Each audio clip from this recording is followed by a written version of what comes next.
नमस्कार प्यारे बच्चों, आप सब कैसे हैं। आप सबका अपने चैनल लर्न बाय फन में स्वागत है।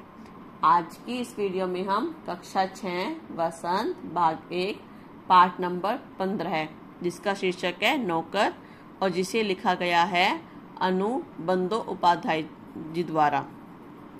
इस पाठ में हमें गांधी जी के व्यक्तित्व की झलक देखने को मिलती है।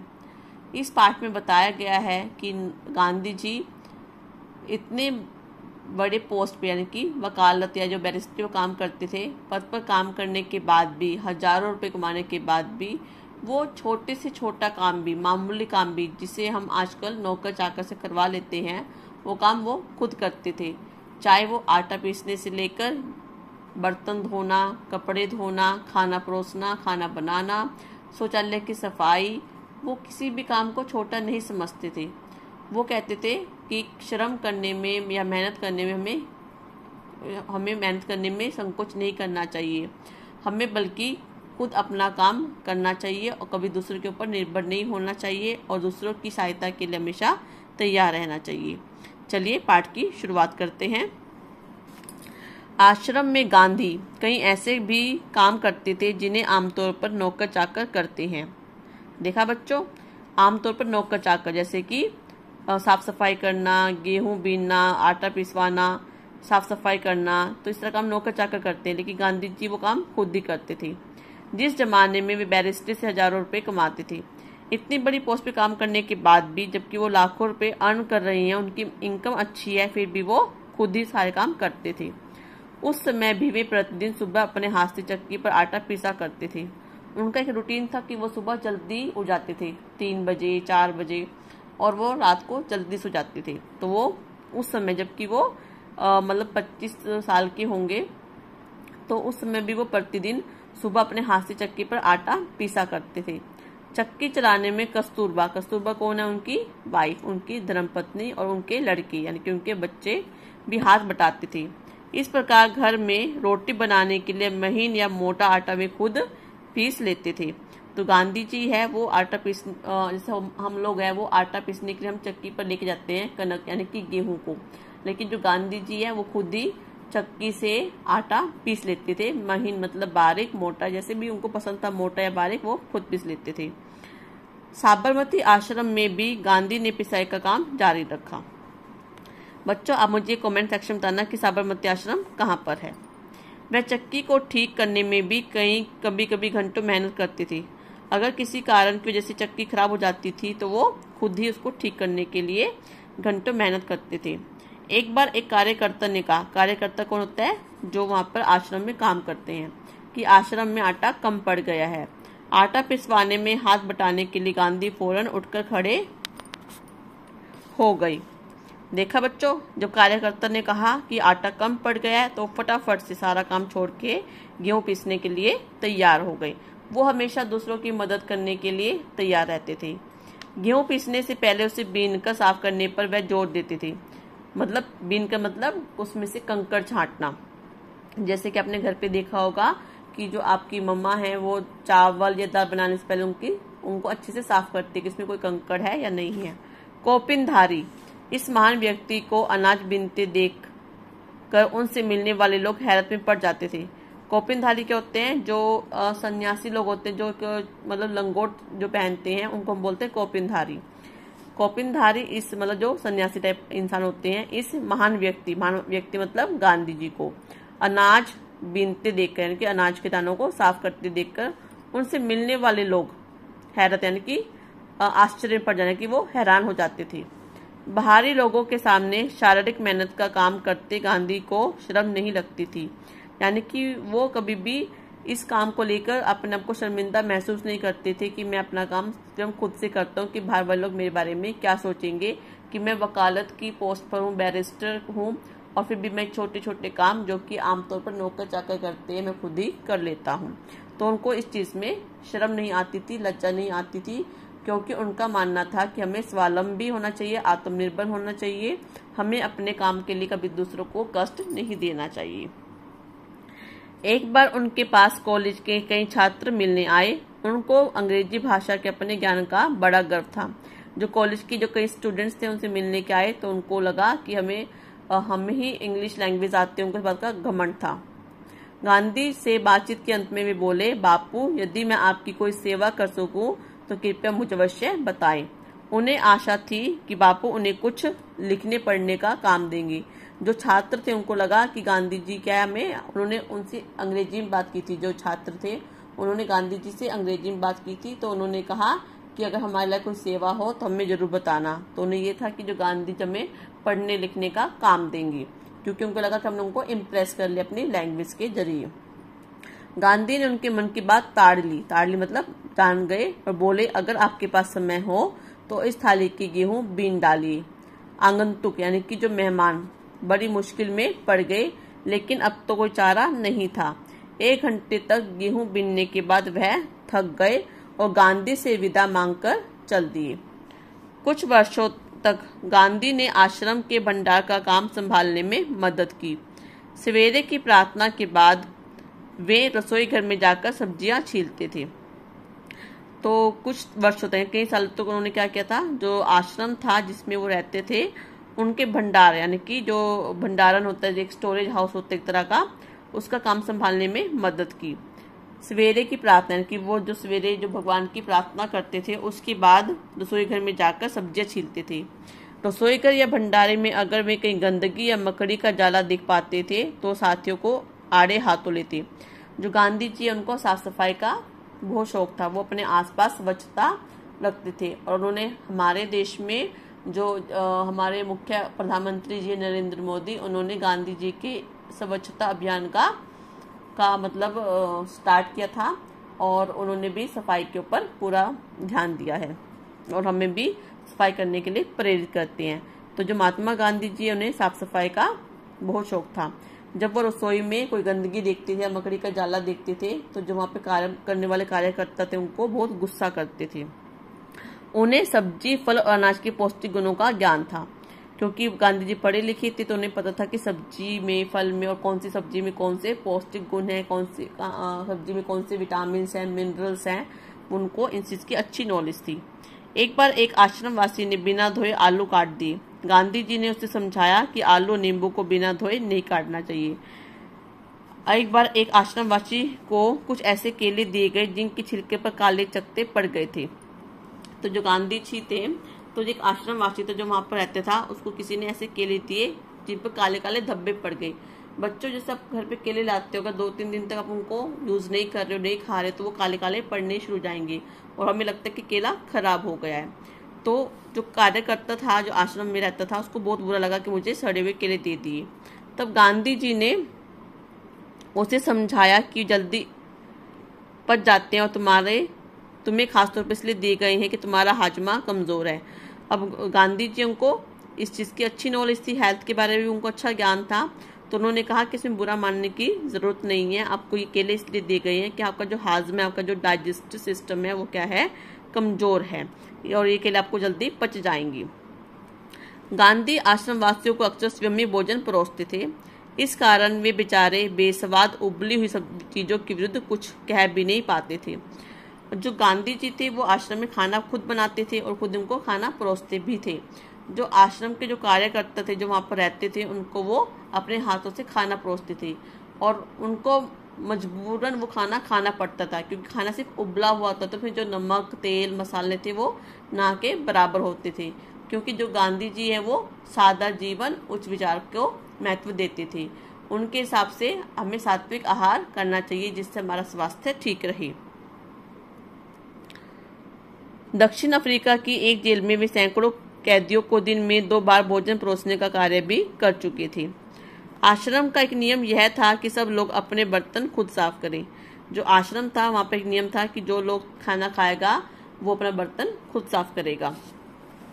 रसोई के बर्तन बारी बारी से कुछ लोग दल बांधकर धोते थे, यानी कि जो बड़े बर्तन थे जिनमें खाना बनता था, तो कुछ लोग होते हैं ना कि 2-2, 3-3 बंदे जो ग्रुप में, टीम में काम करते हैं कि 2-3 बंदे मिलकर सारे जो बड़े बर्तन थे वो धो लेते थे। एक दिन गांधी ने बड़े बड़े पतीलों को खुद साफ करने का काम अपने ऊपर लिया। इन पतीलों की पेंदी में खूब कालिख लगी थी, यानी कि जो पतीले थे जिनमें खाना बनता था उनकी जो पेंदी थी यानी कि जो निचला हिस्सा था, क्योंकि खाना चूल्हे पे बनता था और जिसकी वजह से जो बर्तन थे वो नीचे से काले हो जाते थे, तो गांधी जी को यह अच्छा नहीं लगा। राख भरे हाथों से वह एक पतीले को खूब जोर जोर से रगड़ने में लगे हुए थे, तभी कस्तूरबा वहां आ गई। कस्तूरबा कौन है? उनकी वाइफ। उन्होंने पतीले को पकड़ लिया और बोली, यह काम आपका नहीं है, इसे करने को और बहुत से लोग हैं। जब कस्तूरबा जी ने देखा कि उनके जो पति हैं गांधी जी, वो बैरिस्ट्री के पद पर होकर और ये जो रसोई के बड़े बड़े बर्तन हैं, पतीले हैं, उनको अपने हाथों से साफ कर रहे हैं, तो उनको अच्छा नहीं लगा। तो उन्होंने पतीले को गांधी जी से लिया और बोली कि ये काम आपका नहीं है, इसको करने के लिए बहुत से लोग हैं। तो गांधी जी को लगा कि उनकी बात मान लेने में बुद्धिमानी है, तो गांधी जी ने अपनी वाइफ की बात को चुपचाप मान लिया। अगर वो कुछ कहते तो दोनों में बहसबाजी हो जाती, जबकि मोस्टली हस्बैंड वाइफ में हो जाती है। अगर वाइफ हस्बैंड को कुछ कहती है और वो नहीं करते हैं या उनकी बात नहीं मानते तो उनमें आर्गुमेंट्स हो जाते हैं। तो गांधी जी को लगा कि कस्तूरबा की बात मानने में भलाई है और चुपचाप कस्तूरबा को उन बर्तनों की सफाई सौंप कर चले आई। बर्तन एकदम चमकते न हो तब तक गांधी को संतोष नहीं होता था। एक बार जेल में उनको जो मददगार दिया गया था, कि जो उनका हेल्पर था, उसके काम से असंतुष्ट होकर उन्होंने बताया था कि वे खुद कैसे लोहे के बर्तनों को भी मांझकर चांदी सा चमका सकते थे। जब आश्रम का निर्माण हो रहा था उस समय वहां आने वाले कुछ मेहमानों को तंबुआ क्या होता है? जो टेंट होता है, में सोना पड़ता था। एक नवागत यानी कि जो नया मेंबर आया हुआ था को पता नहीं था कि अपना बिस्तर कहाँ रखना चाहिए, इसलिए उसने बिस्तर को लपेट कर रख दिया और यह पता लगाने गया कि उसे कहाँ रखना है। लौटते समय उसने देखा गांधी खुद उसका बिस्तर कंधे पे उठाए रखने चले जा रहे हैं। आश्रम के लिए बने कुएं से पानी खींचने का काम भी वे रोज करते थे। अब जैसे कि पुराने टाइम में क्या होता था कि लोग कुएं से पानी खींचते थे, तो पहले जैसे कि टैप होता है, जो नल होते थे वो नहीं होते थे, तो कुएं से पानी खींचना पड़ता था। एक दिन गांधी कुछ अस्वस्थ यानी कि बीमार थे और चक्की पर आटा पीसने के काम में हिस्सा बटा चुके थे, क्योंकि जो उनका काम था डेली रूटीन का कि सुबह उठकर प्रार्थना करने के बाद तो वो आटा पीसते थे चक्की पे। उन्होंने अपना काम कंप्लीट कर लिया था।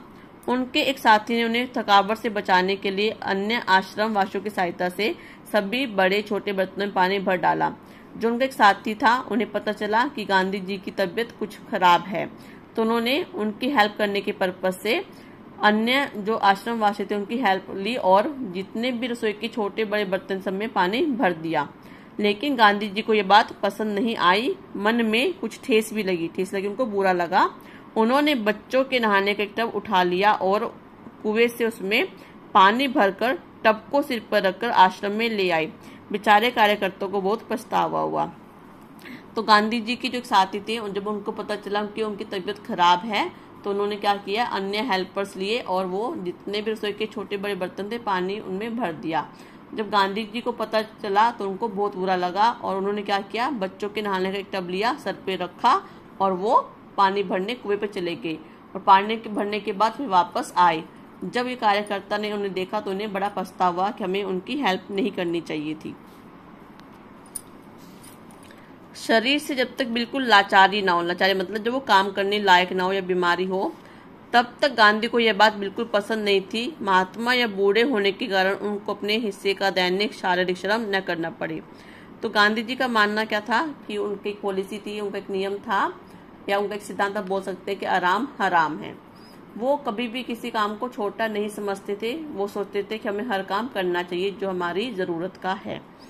तो उनको वो कभी भी मेहनत करने से जी नहीं चुराते थे। उनमें हर काम करने का अद्भुत क्षमता और शक्ति थी। वह थकान का नाम भी नहीं जानते थे। दक्षिण अफ्रीका में बोअर युद्ध के दौरान उन्होंने घायलों को स्ट्रेचर पर लादकर एक एक दिन में 25-25 मील तक ढोया था। वह मीलों पैदल चल सकते थे। दक्षिण अफ्रीका में जब ये टोल्स्टॉय बाड़ी में रहते थे, टोल्स्टॉय बाड़ी क्या होता है, एक तरह का मतलब जैसे कि आप देखते घेरा होता है जिसमें बहुत सारे लोग रहते हैं, गांव टाइप में झोपड़ियां जो होती हैं में रहती थी। तब पास के शहर में कोई काम होने पर दिन में अक्सर 42 मील तक पैदल चलते थे, क्योंकि वो गांव में रहते थे बाड़ी में, मतलब झोपड़ी वगैरह में, और उनको शहर से मान लो कुछ काम था या कुछ सामान लेके आना होता था तो वो 42 मील तक चलते थे। इसके लिए वे घर में बना कुछ नाश्ता साथ लेकर सुबह 2 बजे ही निकल पड़ते थे। शहर में खरीदारी करते और शाम होते होते वापस फार्म पर लौट आते थे। उनके अन्य साथी भी उनके इस उदाहरण का खुशी खुशी अनुकरण करते थे। अनुकरण मतलब पालन करते थे। वो सोचते थे जब महात्मा गांधी जी हैं वो बुजुर्ग होने के बाद भी अपना काम खुद कर सकते हैं, वो 42 मील मतलब शहर जा सकते हैं और शाम को वापस आ सकते हैं, तो हम क्यों नहीं कर सकते। तो सभी उनका अनुकरण करते थे। एक बार किसी तालाब की भराई का काम चल रहा था, मतलब कि तालाब जो होता है उसको खोद रहे थे ताकि उसके अंदर और ज्यादा पानी स्टोरेज हो सके, जिसमें गांधी जी के साथी लगे हुए थे। एक सुबह काम खत्म करके वे लोग फावड़े, कुदाल और टोकरियां लिए सब वापस लौटे तो देखते हैं गांधी ने उनके लिए तस्तरियों में नाश्ते के लिए फल आदि तैयार करके रखे हुए हैं। एक साथी ने पूछा, आपने हम लोगों के लिए सब कष्ट क्यों किया? क्या यह उचित है कि हम आपसे सेवा कराएं? गांधी ने मुस्कुराकर उत्तर दिया, क्यों नहीं, मैं जानता था तुम लोग थके मांदे लौटोगे। तुम्हारा नाश्ता तैयार करने के लिए मेरे पास खाली समय था। इस पद में आप देख सकते हो गद्य में कि जो गांधी जी है वो हमेशा दूसरों की हेल्प करने के लिए हमेशा तैयार रहते थे।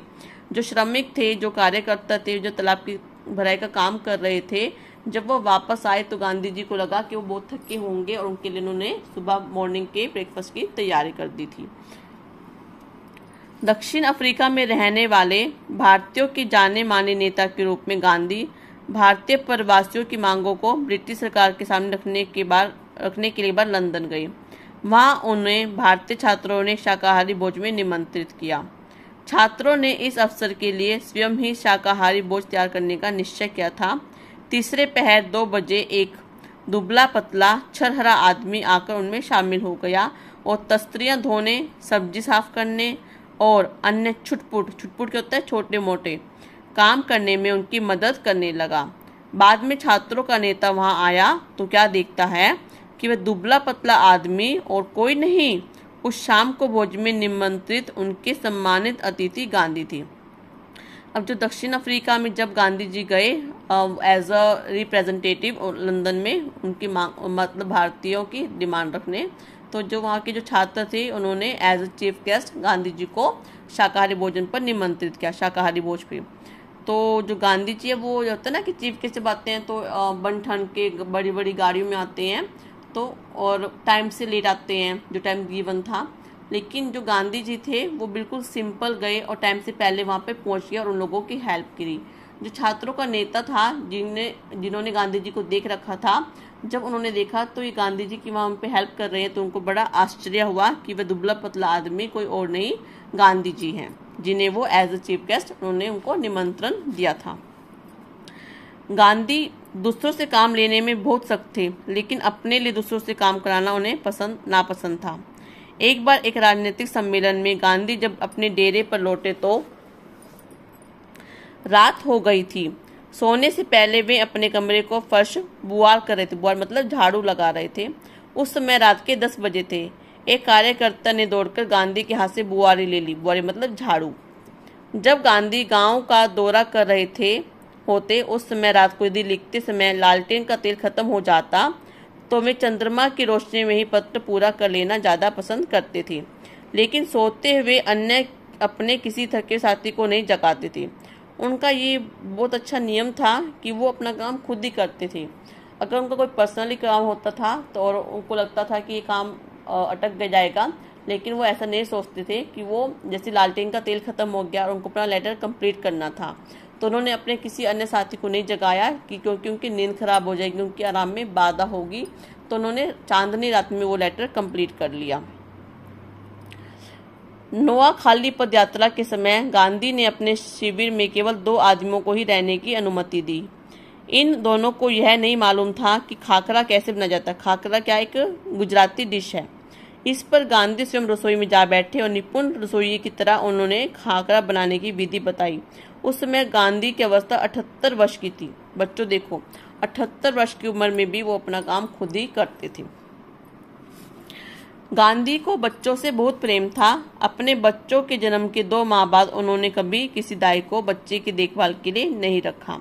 वे मानते थे कि बच्चों के विकास के लिए माँ बाप का प्यार और उनकी देखभाल अनिवार्य है। अब यहाँ पे क्या दिखा रखा है कि बच्चों के प्रति उनका प्यार। वे माँ की तरह बच्चों की देखभाल कर सकते थे, खिला पिला और नहला सकते थे।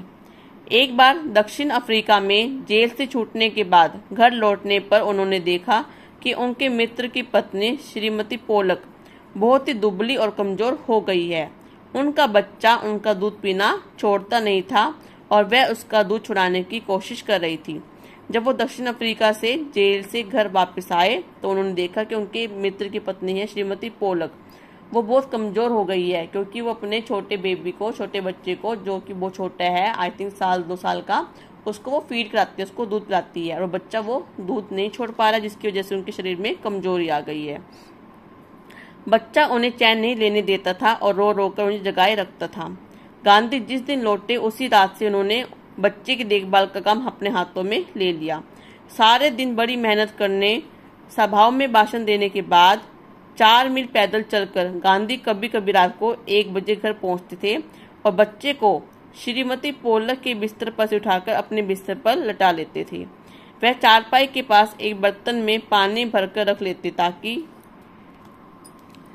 यदि बच्चे को प्यास लगे तो उसे पिला दें, लेकिन इसकी जरूरत ही नहीं पड़ती थी। बच्चा कभी नहीं रोता और उनकी चारपाई पर आराम से सोता रहता था। एक पखवाड़े तक, पखवाड़ा मतलब 15 दिन तक, माँ से अलग सुलाने के बाद बच्चे ने माँ का दूध छोड़ दिया। जब वो छोटा बच्चा अपनी माँ से अलग सोने लग गया तो उसने अपनी माँ का दूध पीना छोड़ दिया और उन्होंने अपने मित्र की पत्नी पोलक की इस तरह से हेल्प करी। गांधी अपने से बड़ों का बड़ा आदर करते थे। जहाँ पे गांधी जी अपने छोटों से इतना प्रेम करते थे, बड़ों का क्या करते थे, मान सम्मान, उनको आदर देते थे। दक्षिण अफ्रीका में गोखले गांधी के साथ ठहरे हुए थे। उस समय गांधी ने उनके दुपट्टे पर इस्त्री की, यानी कि प्रेस करी। वह उनका बिस्तर ठीक करते थे, उनको भोजन परोसते थे और उनके पैर दबाने को भी तैयार रहते थे। गोखले बहुत मना करते थे, लेकिन गांधी जी नहीं मानते थे। महात्मा कहलाने से बहुत पहले एक बार दक्षिण अफ्रीका से भारत आने पर गांधी कांग्रेस के अधिवेशन में गए। वहां उन्होंने गंदे पाखाने साफ किए। गंदे पाखाने मतलब शौचालय। बाद में उन्होंने एक बड़े कांग्रेसी नेता से पूछा, मैं आपकी क्या सेवा कर सकता हूँ। नेता ने कहा, मेरे पास बहुत से पत्र इकट्ठे हो गए हैं, इनका जवाब देना है। मेरे पास कोई कारकुन नहीं है जिससे यह काम दूं। कारकुन मतलब कोई हेल्पर नहीं है जो मेरी इस तरह की हेल्प कर सके। क्या तुम यह काम करने को तैयार हो? उस कांग्रेसी नेता ने कहा कि मेरे पास बहुत से पत्र इकट्ठे हो गए हैं, क्या तुम इन पत्रों का जवाब दोगे? गांधी ने कहा, जरूर, मैं ऐसा कोई भी काम करने को तैयार हूँ जो मेरी सामर्थ्य से बाहर न हो। तो गांधी जी कहते हैं कि मैं किसी भी काम को करने में अपने आप को शर्मिंदगा महसूस नहीं करता, कि मुझे लज्जा महसूस होती है कि काम छोटा या बड़ा है। जो काम मैं अपनी इच्छा शक्ति से या फिर अपने सामर्थ्य होती है जिस काम को करने की, मैं वो खुद ही करना चाहता हूँ।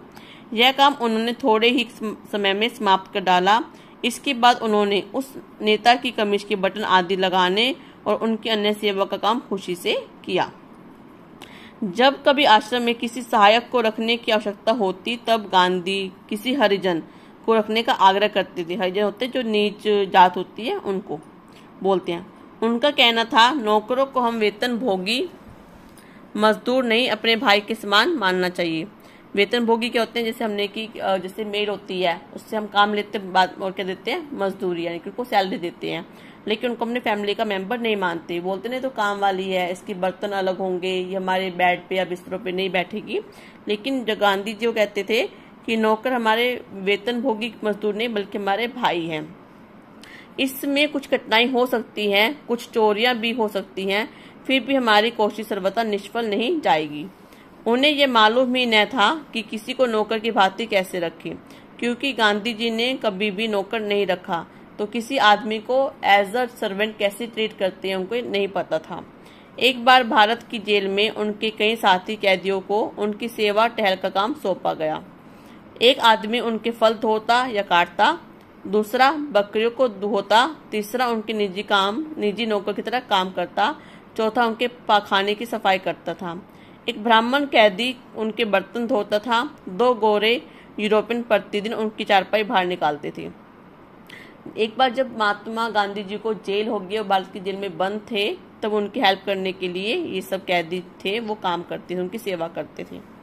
गांधी ने देखा कि इंग्लैंड में ऊंचे घरानों में घरेलू नौकरों को परिवार का आदमी माना जाता था, क्योंकि वो बाहर विदेश में रह चुके थे। तो उन्होंने इंग्लैंड में जो बड़े बड़े राजघराने थे वहां पर देखा कि नौकर को वो नौकर नहीं मांगते, as a family member treat करते हैं। एक बार एक अंग्रेज के घर से विदा लेते समय उन्हें यह देखकर खुशी हुई कि घरेलू नौकरों का उनसे परिचय नौकरों की तरह नहीं बल्कि परिवार के सदस्य के समान कराया गया। जब वो अंग्रेज के घर से विदा ले रहे थे तो हम ये बोलते हैं ये हमारी काम वाली है, ये हमारा काम वाला है, ये ड्राइवर है, ये गाड़ी साफ करने वाला है। तो जो इंग्लैंड के जिस घर से वो निकली थी अंग्रेज के घर से, तो उन्होंने अपने नौकर को ये कह के ये हमारा नौकर है, ये बर्तन साफ करता है, गाड़ी साफ करता है, उन्होंने एज ए फैमिली मेंबर उनको इंट्रोड्यूस कराया। एक बार एक भारतीय सज्जन के यहाँ काफी दिनों तक ठहरने के बाद गांधी जब चलने लगे तब उस घर के नौकरों से उन्होंने विदा ली। अब यहाँ पे तो बात करें उन्होंने इंग्लैंड के ऊंचे घराने की, जब वो अंग्रेज के यहाँ से आ रहे थे और उनको देखा कि वो नौकरों को कैसे ट्रीट करते हैं।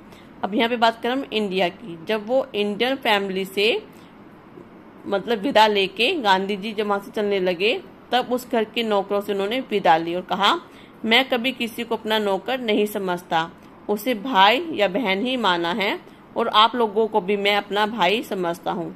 आपने मेरी जो सेवा की उसका प्रतिदान, यानी कि सेवा के बदले हम कुछ ना कुछ देते ना, तो उसको बोलते हैं प्रतिदान, देने की सामर्थ्य मुझ में नहीं है, लेकिन ईश्वर आपको उसका पूरा फल देंगे।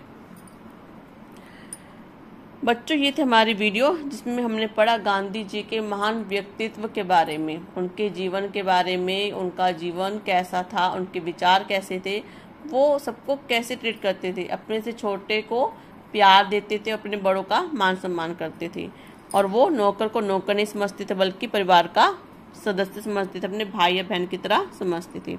अब पढ़ते हैं लेखिका के बारे में जिनका नाम है अन्नू बंदोपाध्याय जी, जिनका जन्म 1917 में हुआ और उनकी मृत्यु हुई है 2006 में।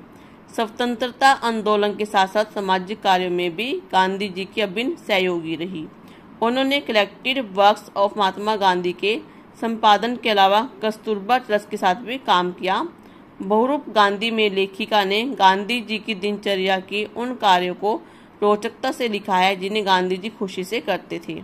गांधी जी केवल राष्ट्रपिता और स्वाधीनता के निर्माता ही नहीं बल्कि उनके जीवन के हर प्रसंग से सीखा जा सकता है। गांधी जी का जीवन का अगर हम अनुकरण करें, उनका अनुसरण करें तो हमें बहुत चीज़ें सीखने को मिलेगी। जैसे उन्होंने सत्य और अहिंसा जो उनके मेन हथियार थे उनके ऊपर बल दिया। वो कभी भी मारपीट या इस चीज़ पर नहीं करते थे। उनके हिसाब से किसी के बारे में बुरा सोचना, बुरा करना और झूठ बोलना ये सब क्या थे, मतलब निंदनीय काम थे। वो हमेशा सबको एक समान नज़र से देखते थे। उनके लिए ऊंच नीच जात पात कुछ भी नहीं था। वो किसी भी व्यक्ति को छोटा या नौकर नहीं समझते थे, वो उसे अपने भाई या बहन की तरह समझते थे और वो अपना काम स्वयं खुद ही करना पसंद करते थे। वो दूसरों से काम तो सख्ताई से लेते थे लेकिन अपना काम किसी को करना नहीं देते थे। ये थे हमारी आज की वीडियो जिसमें हमने पढ़ा गांधी जी के व्यक्तित्व के बारे में। अगर हम उनके गुणों का अपने जीवन में उतार लें तो हमारा जीवन सार्थक हो जाएगा और हमें भी गांधी जी की तरह अपने आसपास साफ सफाई का ध्यान रखना चाहिए और स्वच्छता अभियान में अपना योगदान देना चाहिए। बच्चों आपको आज की वीडियो कैसी लगी प्लीज़ मुझे कमेंट सेक्शन में लिखकर ज़रूर बताइएगा। धन्यवाद।